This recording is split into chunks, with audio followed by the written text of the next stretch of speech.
ಅರಮನೆ ಬಳಿ balloon gas blast ಪ್ರಕರಣ. ಲಾಡ್ಜ್ನಲ್ಲಿ ಉಳಿದುಕೊಂಡಿದ್ದ ಬಲೂನ್ ಮಾರಾಟ ಮಾಡ್ತಾ ಇದ್ದ ವ್ಯಕ್ತಿ ಮೈಸೂರಿನ ಲಷ್ಕರ್ ಮೊಹಲ್ಲಾದಲ್ಲಿರುವ ಶರೀಫ್ ಲಾಡ್ಜ್. ಮೈಸೂರು ಅರಮನೆ ಬಳಿ ಸ್ಫೋಟದ ಬಗ್ಗೆ ಅನುಮಾನ.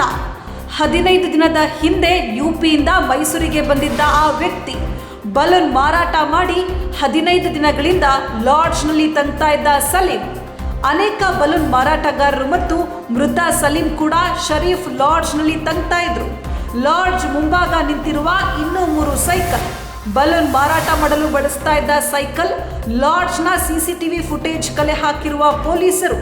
ಲಾಡ್ಜ್ ಸುತ್ತಲೂ ಸೆಕ್ಯೂರಿಟಿ ಕೊಟ್ಟಿರುವ ಪೊಲೀಸರು.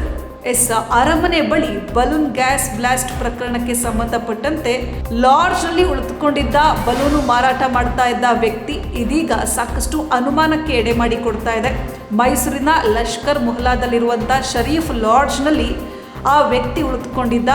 15 ದಿನದ ಹಿಂದೆಯಷ್ಟೇ ಯುಪಿಯಿಂದ ಮೈಸೂರಿಗೆ ಬಂದಿದ್ದ.